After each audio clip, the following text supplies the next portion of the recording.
Rhufeiniaid 16, 1-13. Yr wyf yn cyflwyno i chi Phoebe, ein chwaer sy'n gwasanaethu'r arglwydd yn Cenchre. Derbyniwch chi yn enw'r arglwydd mewn modd teilwng o'r saint, a byddwch yn gefn iddi ym mhob peth y gall fod arni angen eich cymorth, oherwydd y mae hithau wedi bod yn gefn i lawer ac i mi yn bersonol. Rhowch fy nghyfarchion i Prisca ac Aquila, fy nghydweithwyr yng Nghrist Iesu. Deiddyn a fentrodd eu heinioes i arbed fy mywyd i. Nid mae fi yn unig sydd yn diolch iddynt, ond holl eglwysu'r cenhedloedd. Fy nghyfarchion hefyd i'r eglwys sy'n ymgynnull yn ei tŷ. Cyflwynwch fy nghyfarchion i'n cyfaill anwyl Epainetus a cyntaf yn Asia i ddod at Grist. Cyfarchion i'w fair a fi'n ddiflin ei llafur ar eich rhan. Cyfarchion i Andronicus a Junia sydd o'r un genedl ym mi ac a fi'n gyd garcharorion am mi yn amlwg ymhlith yr apostolion ac yn Gristnogion o'n blaen ni. Cyfarchion i Amplias fy nghyfaill anwyl yn yr arglwydd. Cyfarchion i Urbanus, ein cydweithiwr yng Nghrist, a'n cyfaill anwyl Stacws. Cyfarchwch Apelles sy'n Gristion profedig. Cyfarchwch yr rhai sydd o di Aristobulus. Cyfarchwch Herodion sydd o'r un genedl a mi. Cyfarchwch y Cristnogion sydd o di Narcissus. Cyfarchwch Tryphena a Tryphosa, chwiorydd sy'n llyfurio yng ngwasanaeth yr arglwydd. Cyfarchwch Persis, chwaer anwyl sydd wedi llafurio cymaint yn ei wasanaeth. Cyfarchwch Rufus sy'n Gristion dethol a'i fam sy'n fam i minnau. Amen. Wel, fi'n deall falle bod hwnna'n swnio fel darlleniad digon od i fi ddewis, ond o'n i'n meddwl am y sefyllfa yn y byd ar hyn o bryd, yn enwedig y gwrthdaro rhwng Ukraine a Rwsia. A yn gyntaf, mae'n hynod o drist i weld beth sy'n digwydd, a ni'n aml yn gofyn cwestiynau nag i ni. Cwestiynau fel, wel, ble mae Duw yn hyn i gyd? A ni wedi delio gyda rhai o'r pethau yna yn barod bore yma, bod Duw yn parhau i fod ar ei orsedd ac yn gweithredu ei gynllun neu beth bynnag yw hwnna. A mae eisiau ni ymddiried yn hynny. Ac yn ail, falle, does dim byd allai i wneud. Falle bod rhaid teimlo fel na. Does dim byd allai i gynnig i'r sefyllfa. A mae'r pethau yma'n rhy fawr i fi. A chi'n gwybod beth, mae'r pethau yna, yr ymatebion yna, yn ymatebion da i ni gael. Bod hwnna'n swnio'n od i ni ddweud, mae'n wir. Mae'n ymateb da i ni gael bod ni'n gallu dweud mae'r pethau yma y tu hwnt i fi. Bod ni'n sylweddoli bod ni'n rhy fach, yn rhy wan, yn anabal i ddelio gyda'r pethau sydd o'n blaenau ni ar hyn o bryd. A felly bod ni'n cael ein gyrru mewn gweddi a mewn ymbil at yr unig un sy'n gallu delio gyda phethau ar hyn o bryd, sef yr arglwydd ei hun. Felly mae'n beth da bod ni'n teimlo fel yna, dim ond bod e'n harwain ni y ffordd cywir mewn mawl a mewn ymbil at yr un sydd yn frenin brenhinoedd ac arglwyddi fel welson ni. Ond un peth oedd yn fy nharo fi wrth wylio'r newyddion oedd ymateb pobl Ukraine. Sa'n gwybod os mae wedi taro chi, ond dyna beth sydd wedi fy nharo fi yn sicr. Maen nhw wedi troi rownd a wedi dweud, i ni ddim yn mynd i orwedd lawr, i ni ddim yn mynd i isten nôl, i ni yn mynd i frwydro yn ôl am ein rhyddid ni. I ni'n mynd i sefyll dros yr hyn sydd gyda ni, ein cenedl ni, ein gwlad ni, ein rhyddid ni. A dyma oedd y cwestiwn o gwmpas yn ymhen ni, beth yw ein achos ni? Beth yw ein brwydr ni? Fel Cristnogion, beth pan i ni'n cael ein wynebu gyda sefyllfaoedd anodd, pan i ni, hyd yn oed os mae'n rhyddid ni'n cael ei herio, beth yw ein brwydr ni? Beth ych chi'n brwydro amdano? Beth yw'r un peth yna byddwch chi'n fodlon cael eich carcharu drosto, byddwch chi'n fodlon rhoi eich einioes drosto? Beth yw eich achos chi? Mewn geiriau eraill, beth ych chi'n byw drosto? Oherwydd pan mae pethau fel un yn digwydd, mae e'n dod â hynny i'r wyneb. Beth ych chi'n fodlon brwydro drosto? Beth ych chi'n fodlon rhoi eich hunain drosto? Neu pwy ych chi'n fodlon rhoi eich hunain drosto? A nath ei wneud i fi feddwl am Paul. Paul, yr un oedd mor hyderus i fynd ati a brwydro dros yr Efengyl. Yr un oedd yn fodlon sefyll dros Iesu Grist beth bynnag y gost. Un oedd yn fodlon, os chi'n darllen y ddioddefaint gafodd Paul, mae'n anhygoel, sawl ambush, sawl gwaith gafodd ei giro, ei boenydio i mosod arno, beth bynnag yw e, mae wedi wynebu fe sawl tro. Mae'n rhan o'i CV fe yn actau 9, fi'n credu. Chi'n gytre darllen os chi moyn. Ond beth bynnag oedd yn dod, oedd e'n wynebu fe oherwydd mae Crist a'i Efengyl oedd ei achos e. Crist a'i Efengyl oedd ei frwydr e. Dyna pwy oedd Paul yn sefyll drosto ac yn byw ei fwyn. A felly dyna pwy yw Paul. A dyn ni'n gwybod mai dyna ddyle fod yn wir i'r Cristion pwy bynnag i chi. Ein bod ni'n bobl sydd nid yn brwydro am ein rhyddid ni, ond yn brwydro oherwydd ein rhyddid ni. Oherwydd fod Iesu wedi ennill rhyddid drosto ni, bod ni nawr yn brwydro i addoli Crist ac dros ryddid pobl eraill. Bod ni nawr yn dod ar ochr Crist, ar ochr i fyddu neu os licwch chi, bod ni'n brwydro fel bod eraill yn cael dod i ddod ar ein ochr ni hefyd.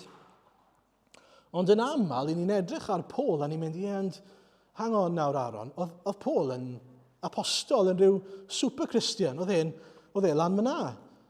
A heb sôn am hynny, ni'n gallu gosod caveats na gynnu, os ni'n onest gyda'n hynna'n.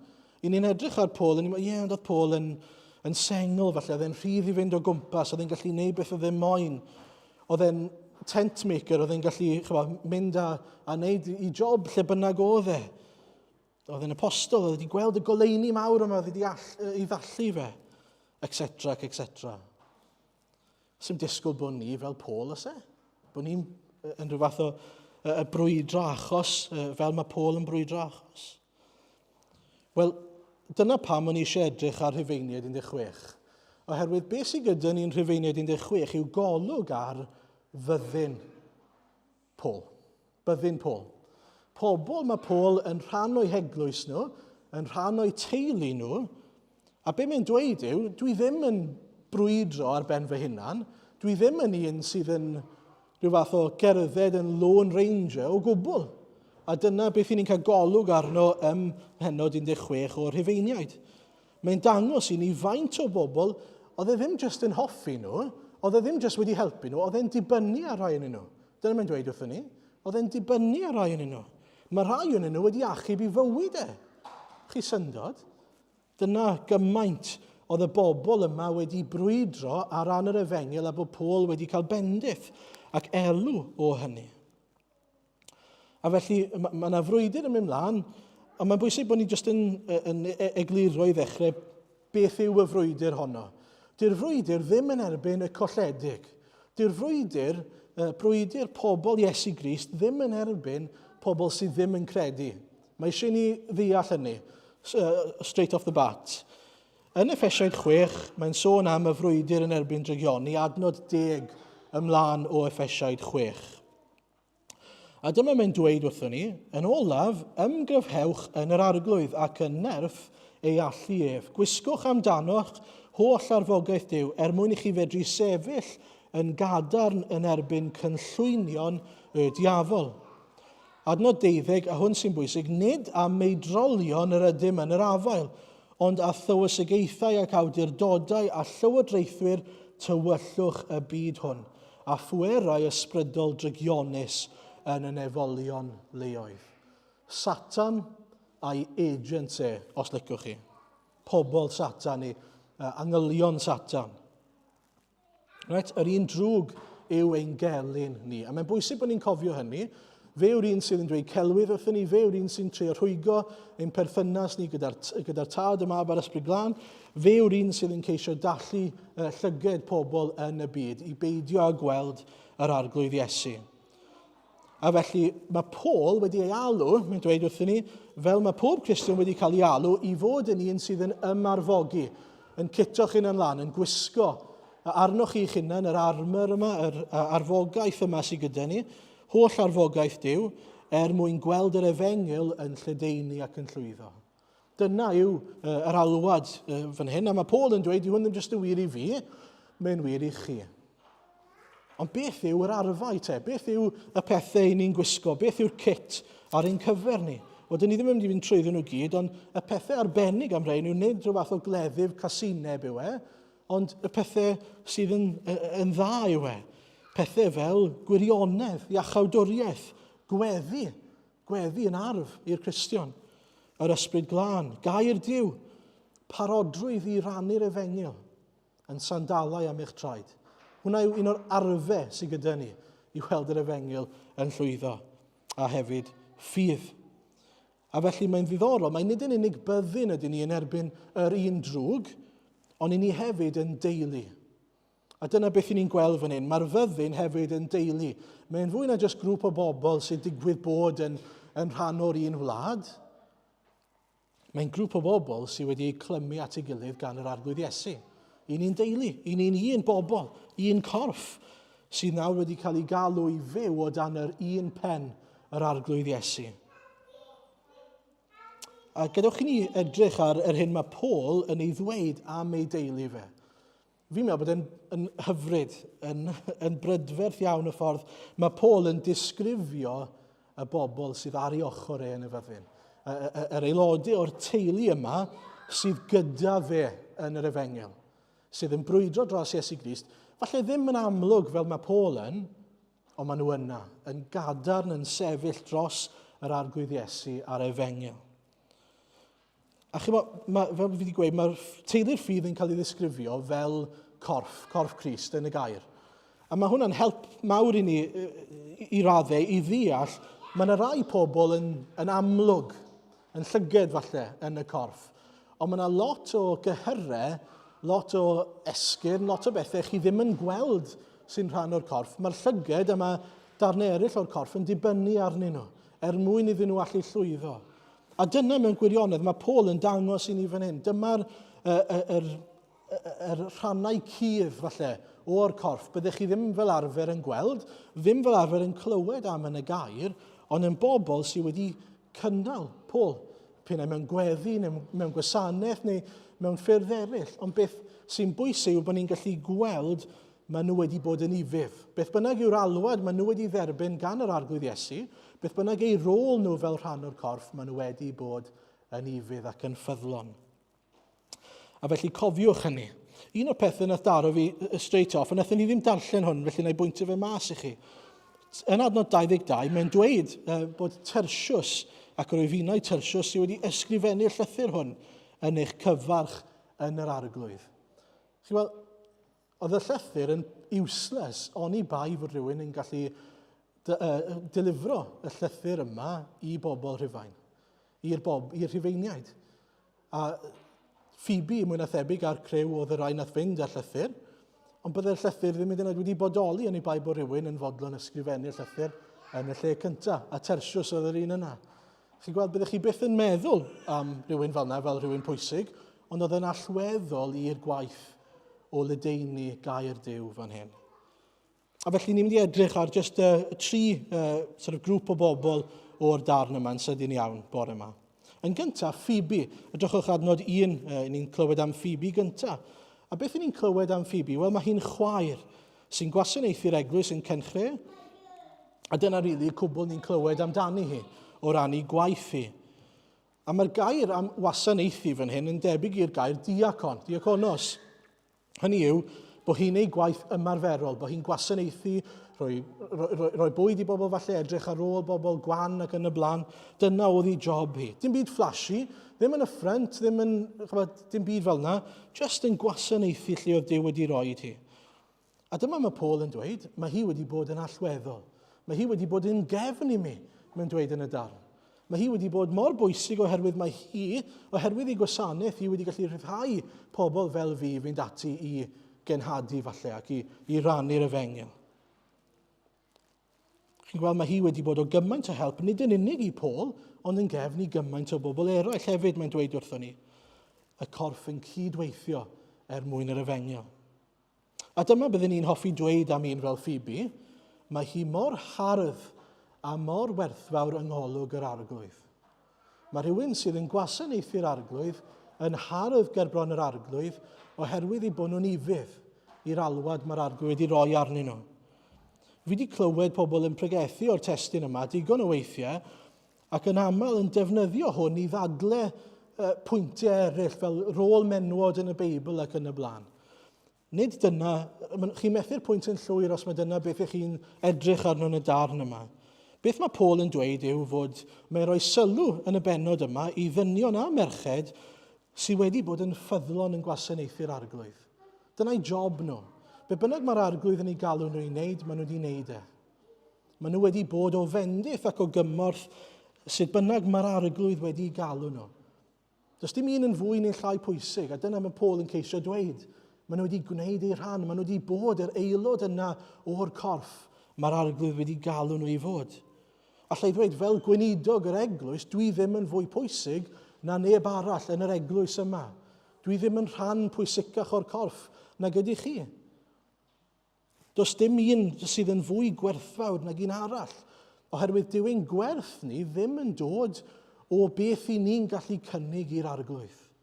A beth mae'r arglwydd hyd yn oed wedi'n galw ni'n wneud. Nid dyna yw ein gwerth ni. Ein gwerth ni yw y pris mae'r arglwydd Iesu wedi dalu drosto ni ar y groes. Dyna sy'n rhoi gwerth i'r Cristion. Dyna sy'n rhoi statws i ni. Dim ond un statws sydd. Plant i fyw neu ddim. A os chi'n blant i'r arglwydd ac yn ifydd i'r alwad, mae wedi rhoi arnoch chi dyna'r cwbl allwch chi ei wneud. A mae'r arglwydd yn ein gweld ni yr un ffordd.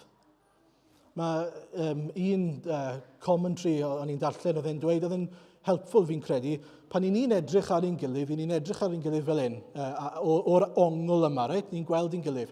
Chi'n gallu gweld os mae rhywun yn dalach, neu'n fyrrach, neu'n lletach, neu be bynnag na eraill. Ond pan mae'r arglwydd yn edrych arno ni, mae'n edrych i lawr. A be mae'n gweld yw pobl, pob un yn yr un peth, pobl sydd wedi cael ei galw gan yr arglwydd i wasanaethu fe. Tybed, sut ydych chi'n gweld eich statws chi ger bron yr arglwydd? Ych chi'n meddwl, dim ond i fi gael, bod yn y ffrynt, neu gwneud hyn o'r llall, neu cael fy nghlywed, bydd hwnna'n iawn. Chymod, yn y gair mae'r arglwydd wedi galw lot o bobl, ac os ych chi'n edrych yn ôl, reit o'r dechrau o Mam Moses, neu Esther, Ruth, mae'r holl ffordd drwyddo i'r gwragedd cyntaf nath cael gweld, y rhai cyntaf, nid jyst gwragedd cyntaf, y rhai cyntaf i weld Iesu wedi atgyfodi. Beth bynnag mae'r arglwydd yn galw, maen nhw'n ifydd a maen nhw'n cael eu cydnabod am eu fuddod nhw. Dyna mae'r arglwydd eisiau ganddo ni. Bod ni'n dod ato fe, bod ni'n cydnabod pwy yw'r arglwydd, bod ni'n plygu glin, yn ceisio maddeiant yr arglwydd, ac yna'n byw, yn ildio ein bywyd iddo fe. A beth bynnag mae'n galw ni'n neud. Sy'n eisiau edrych ar beth mae rhywun arall yn neud. Fel byddai sprinter yn yr Olympics yn dweud, chi'n stico at eich len chi. Chi ddim yn edrych ar beth mae pawb arall yn neud. Chi'n canolbwyntio ar beth mae'r arglwydd yn eich galw chi i wneud. A dyna sydd yn fendigedig am y darn yma. Yr agwedd calon byddwn ni'n yn annog pob un o'n ni fod gyda yw agwedd calon y salmydd yn Salm 84. Gwell yw diwrnod yn dy gynteddau na 1000 gartre. Gwell yw sefyll wrth y drws yn hi fy niw na thrigo am hebyll y drygioni. Oherwydd hael a tharian yw'r arglwydd yw, rhydd ras ac anrhydedd. Ond mae'n well bod jyst i fas y drws yn gwasanaethu'r arglwydd na bod yng nghanol drygioni. Hyd yn oed os mae drygioni yn amlwg ac yn flashy. Ni'n eisiau bod wrth draed yr arglwydd Iesu mewn i fuddod iddo fe. Yr ail bobl ni'n mynd i edrych arno te yw Prisca ac Aquila. Nawr, mae'r ein yn cwpl yw nhw, gŵr a graig, oedd yn caru'r arglwydd Iesu ac yn caru colledig. Mae hanes nhw yn eitha diddorol. Eu bwriad nhw mewn bywyd oedd i agor eu cartre nhw i eglwys Iesu Grist. Dyna beth o'n nhw'n wneud. Oedd gyda nhw eglwys yn eu tŷ nhw. Ond mae wedi dechrau off gyda nhw'n cael eu cico mas o Rhufain yn ôl Crist 49. Maen nhw'n mynd i Corinth, maen nhw'n cwrdd â Paul yn y synagog, a maen nhw'n dod yn Gristnogion. Ac o hynny mlaen mae bywydau nhw'n newid. Maen nhw'n agor eu calonnau i'r Iesu, ac yna maen nhw'n agor eu cartre i bobl Crist. Maen nhw'n agor eu bywydau nhw. Maen nhw'n awr yn byw i wasanaethu yr arglwydd. Dyna yw eu gwaith nhw nawr. Mae'n glir iawn yn dweud wrthyn ni, mor werthfawr oedd hynny, a gymaint oedd effaith hynny ar Paul. Mae gymaint o gwlwm cariad rhwng Paul ac Prisca ac Aquila nes bod nhw wedi risgo'u bywydau nhw ar ryw bwynt, rhoi bywydau nhw yn y fantol mwyn Paul, mwyn achub Paul. Ni ddim yn gwybod beth oedd hynny, a beth ddigwyddodd, ond maen nhw'n dweud bod wedi rhoi i bywyd yn y fantol mwyn achub bywyd Paul. Na chi beth yw cariad? Bod yna gymaint o ddyfnder cariad rhwngthyn nhw fel pobl. A felly, cwpl arferol, Prisca ac Aquila, ond nid yn arferol, oherwydd doedden nhw ddim wedi adeiladu rhyw deyrnas fach iddyn nhw eu hunan ac i fwynhau bywyd tu ôl i furiau eu bywydau nhw.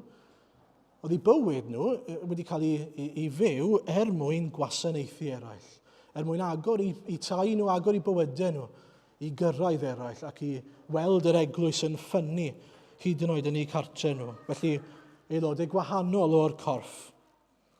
Ac yn drydydd, ac yn ola, Rhufus a'i fam. Adnod 13 yn y darn i neidio i adnod 13. Cyfarchwch Rhufus sy'n Gristion dethol, neu chosen in the Lord yw hwnna'n Saesneg, un wedi ei dewis gan Dduw, a'i fam sy'n fam i minnau. Rhufus i ddechrau, beth oedd yn arbennig amdano fe? Wel, dim byd, really, yn ôl beth ni'n gweud. Ni'n clywed dim am ei job ni'n clywed dim am beth oedd wedi wneud ar lles yr eglwys. Yr unig beth ni'n gwybod yw, mae wedi cael ei ddewis gan yr arglwydd. Dyna'r peth bwysig yn syml iawn. Beth yw Cristion, un sydd wedi cael ei ddewis gan yr arglwydd. A felly mae'n werthfawr i'r arglwydd. I'r eglwys mae'n werthfawr, oherwydd mae'n un ohono ni. A dyna fel ddylen ni weld ein gilydd i gyd. Pob un sydd yn rhan o eglwys Iesu Grist, i ni'n werthfawr am fod yr arglwydd wedi'n dewis ni. Nid oherwydd beth sydd gyda ni i'w gynnig, neu pwy ydy ni, neu'n tras teuluol ni. Mae'r cyfan hwnna, fel mae Paul yn dweud, yn sbwriel i gymharu gyda rhagoriaeth y profiad o adnabod Iesu Grist. Dyna ein llawenydd ni a'n statws ni nawr, rhai sy'n eiddo Iesu. Ond yn un o'n i rili eisiau edrych arno oedd mam Rhufus, sy'n ddiddorol iawn. Sa'n gwybod amdano chi, ond byddwn ni byth yn meddwl fod Paul yn un fyddai'n dweud wrthyn ni, chymod beth, mae'n adegau yn fywyd i lle fi jyst eisiau mam. A na beth mae'n gweud fan hyn mewn gwirionedd, ond adegau lle o'n i jyst angen mam. O'n i angen un fyddai'n cymryd fi mewn ac yn gofalu amdano i, yn dweud, fi'n gweddio dros y ti, mae popeth yn mynd i fod yn oce. Yn bod, chi'n gwybod fel mae mam i chi, yn un sydd yn gallu gofalu amdano chi, a felly yn eich bwydo chi ac yn eich cofleidio chi. A dyna pwy oedd mam Rhufus i Paul. Chi'n edrych ar Paul a chi'n filwr dros Iesu Grist, un oedd all out, a mi oedd wrth gwrs oedd e. Ond oedd adegau lle oedd e'n stryglan ac oedd e just eisiau cwtch gan mam. A mae'r arglwydd wedi darparu trwy'r eglwys, un fyddai'n bod yn fam iddo fe, sef mam Rhufus. Falle mai dyna yw rôl rhai ohonoch chi, i fod yn fam yn yr eglwys, i fod yn Prisca ac Aquila, i fod yn Phoebe, neu falle hyd yn oed un arall. Dwi ddim yn gwybod. A dyma'r pwynt mewn gwirionedd yw wrth i ni gymhwyso'r darn yma, allai ddim dweithio chi dylech chi fod yn Rhufus, neu dylech chi fod yn Prisca ac Aquila, neu unrhyw beth arall. Dyma beth i fi eisiau dweud wrthoch chi. Mae'r arglwydd yn eich caru chi. Mae'r arglwydd wedi rhoi gwerth arnoch chi oherwydd gwaed Iesu Grist. Oherwydd hynny, mae gyda chi efraint o fyw bywydau o i fuddod i'r arglwydd Iesu. Bywydau i ddangos i'r arglwydd ac i ymateb i gariad yr arglwydd, gyda charu'r arglwydd yn ôl a ildio'ch bywyd i'r arglwydd. A felly nid cymwyso'r darn yma yw i ddweud, gnewch hyn, gnewch llall, gnewch peth arall. I gymhwyso'r darn yma yw i ddweud, wel, na chi brydferth yw corff Crist. Na chi brydferth yw teulu y ffydd. Na chi rhyfeddol yw'r ffordd mae'r arglwydd yn donio ac yn rhoi galwadau y mywydau pobl gwahanol i gydweithio lles ei deyrnas i frwydro gyda'i gilydd dros yr un achos. A dyna sy'n brydferth am bob un, nid yn unig y 3 fi wedi rhestru, ond pawb arall yn Rhufeiniaid 16. Maen nhw gyd yn gweithio ac yn ymdrechu'n llafurio mwyn yr arglwydd Iesu. Dyna beth sy'n ei clymu nhw. Dyna pam maen nhw yn gwneud yr hyn maen nhw'n ei wneud. A dyna pam mae undod rhyngo nhw. Mae Paul yn dweud yn ail Corinthiaid 5, adnod 14 ac 15, fi'n credu oherwydd y mae cariad Crist yn ein gorfodi ni, a ninnau wedi'n hargyhoeddio hyn, i un farw dros bawb, ac felly i bawb farw. A bu farw dros bawb, mwyn i'r beidio a byw iddynt ei hunan mwyach, ond i'r un a fi farw drostynt ac a gyfodwyd. I symleiddio hwnna adnod 15 Beibl.net, mae wedi marw dros bawb mwyn i'r rhai sy'n cael bywyd tragweddol beidio a byw i blesio nhw eu hunain o hyn allan. Maen nhw i fyw i blesio'r un fi oedd farw drostyn nhw a chael ei godi yn ôl yn fyw eto. Dyna'n rôl ni. Yn sgil cariad Iesu tuag ato ni, mae cariad Crist yn ein gorfodi ni, neu yn ein cymell ni yn yr hen gyfieithiad, yn ein motivator ni, os licwch chi, yn eich symud chi ymlaen, oherwydd fod yr arglwydd i'n caru ni yn y fath ffordd. Sut allwn ni beidio a rhoi ein bywydau, ildio'n bywydau yn llwyr i'r un sydd wedi marw drosto ni. Sut allwn ni beidio nawr, fel i ni wedi gweld yn Galatiaid 2:20, nid fi sydd yn byw mwyach, ond Crist sydd yn byw yno fi. A'r bywyd rwyf yn ei fyw, rwyf yn nawr yn ei fyw drwy ffydd. A felly dwi i fyw i'r un fi oedd farw drosto i. Dyna pam yr arglwydd wedi fachu i fi gael bod yn ddinesydd, citizen, ei deyrnas i fi gael perthyn iddo fe, i fi gael byw bywyd fel mae'r arglwydd wedi bwriadu i fi i fyw fy mywyd. A felly, i ateb y cwestiwn greiddiol, beth yw eich brwydr chi? Neu dros bwy chi'n brwydro? Falle bod yna lot o frwydrau chi'n gorfod brwydro yn eich bywydau, ond beth yw y frwydr? Beth yw yr achos yn eich bywydau chi? Ai yr arglwydd Iesu yw e? Ai y Grist a'i groes yw e? Ydych chi'n brwydro drosto fe? A rhai o'n y geithau jyst i gloi felly. Cofiwch, Iesu Grist sydd yn rhoi gwerth, nid ni, Iesu Grist sydd yn rhoi gwerth i ni. Nid ein gweithredoedd ni neu'n statws dearol ni, dim ond yr arglwydd Iesu.